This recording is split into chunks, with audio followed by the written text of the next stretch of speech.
Vision.ux. In our first session, we are going to talk about the introduction into user experience. Hope you enjoy it. In the introduction into user experience design, we are going to talk about the following main areas.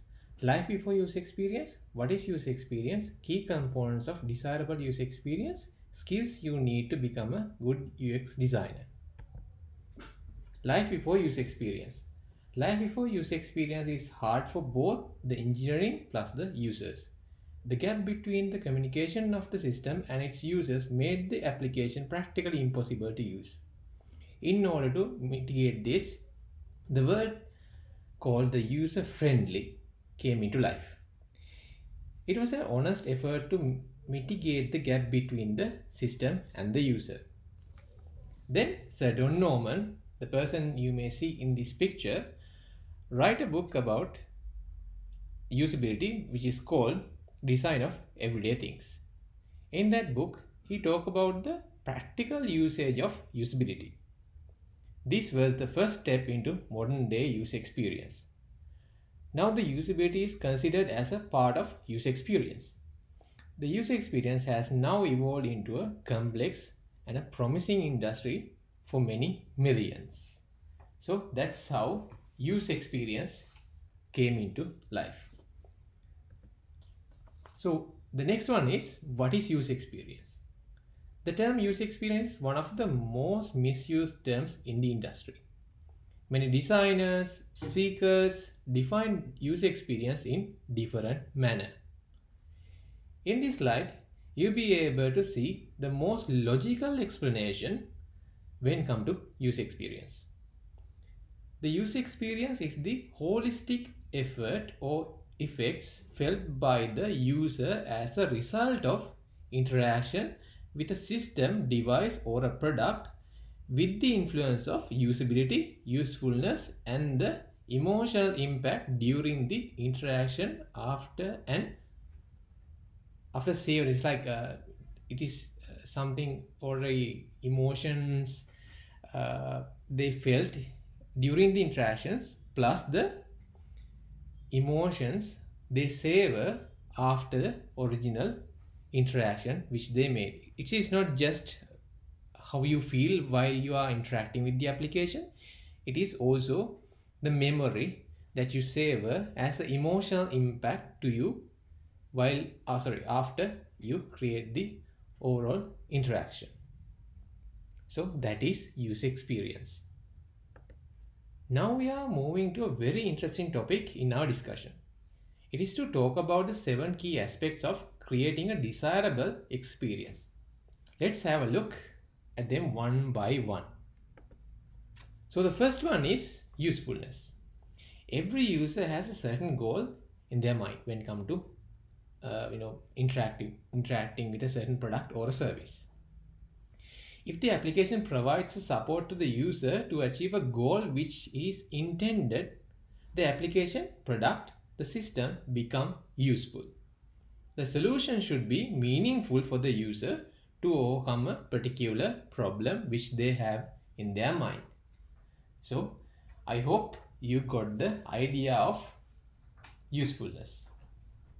And the second one is usable. Making an application usable means to ease the access of the product by making it more intuitive towards the user. I will explain more about this word intuitive in one of our presentations in the coming days. The usability of a product or service can be achieved by looking into the following 3 aspects, as you can see in the bottom part of our slide. First one, making the product or service easy to be familiar with. They can get familiar with the application very easily. The second one is making the application, product or service easy for them to achieve a certain goal or a objective.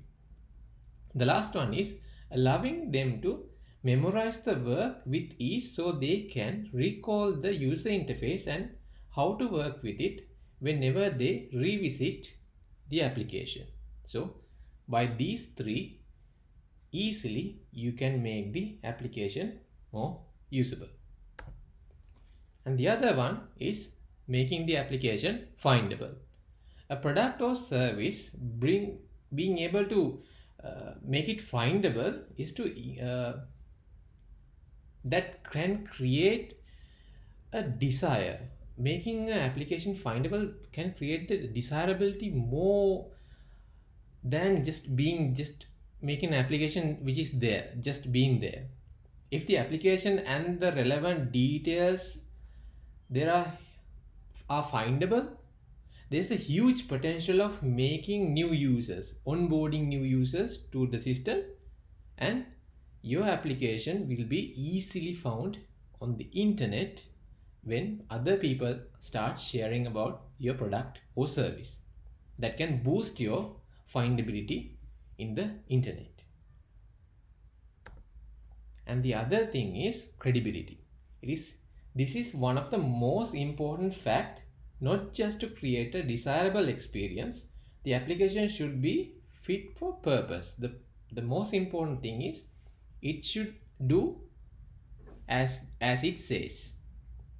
If we do as it says, then it will reduce the time spent or wasted on looking into what you're going to do or what the user is going to do in the application, and then it improves the productivity as well.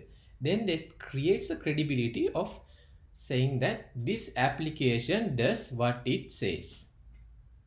Then the trust towards the user from the application can create numerous revisits from numerous new users.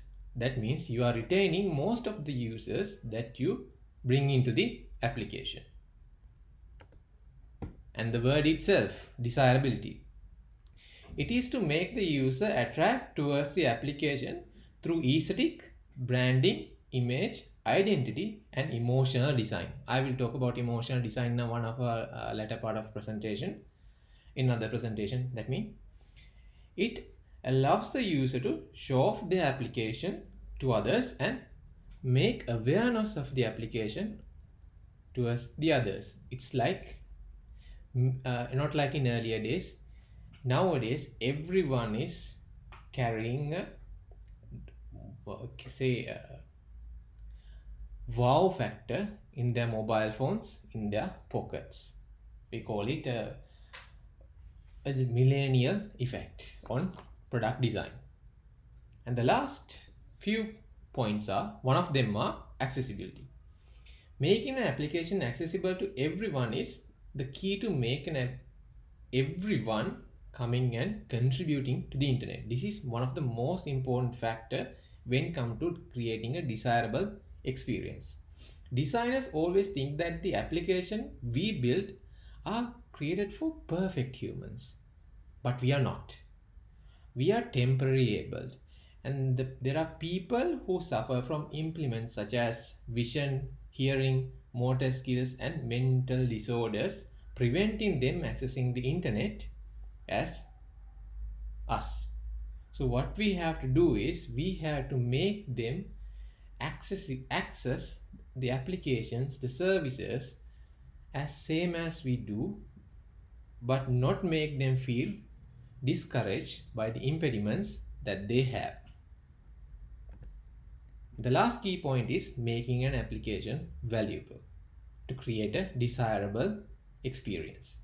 The product should bring a certain value to the user as well as a business to make the product desirable for everyone. It's not just the user, but the business as well.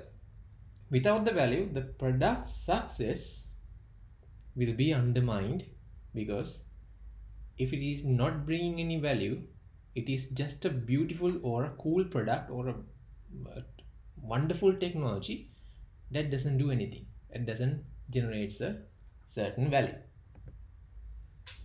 That brings us to the last part of our presentation. What are the key skills you need to improve to become a user experience designer? Whenever I go to sessions, whenever I do write articles, most of the people ask this question from me: what are the skills do we need? So I divide the skill sets into two different sections.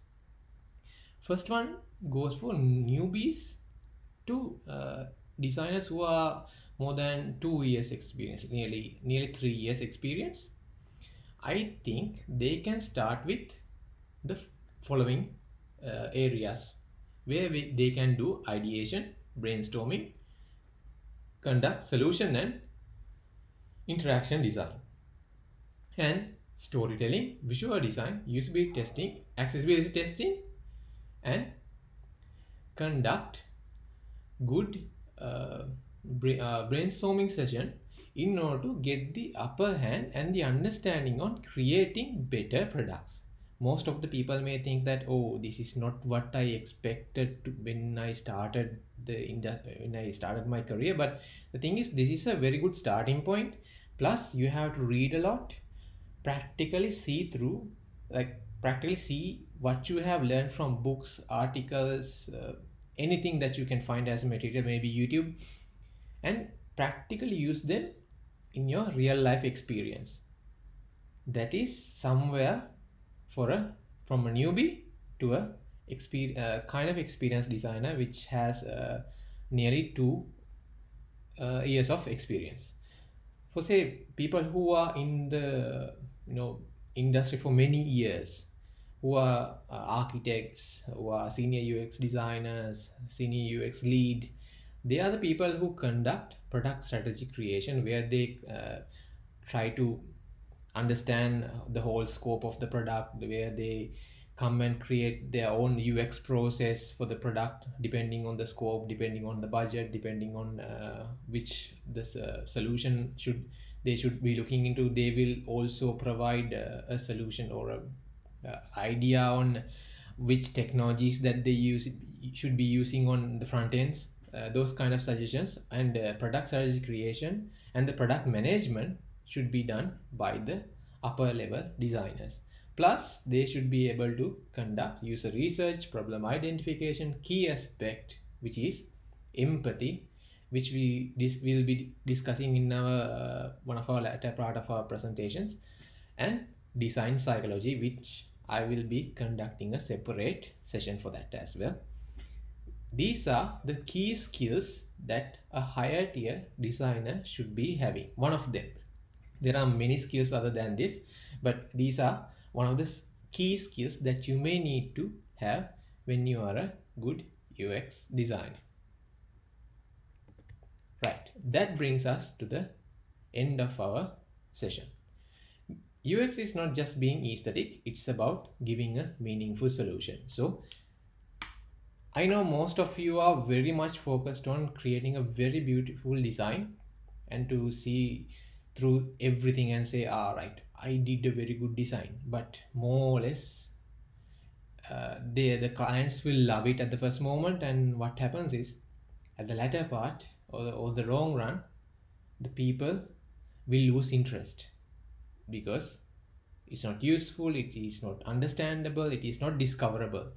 So in order to avoid these problems, I will help you in my best for you to be a very good user experience designer. So stay tuned in for our next session. We will be uploading every week, so stay tuned in. If you are new to the channel, please subscribe, and I hope you enjoyed today's session and wish you all the best. See you.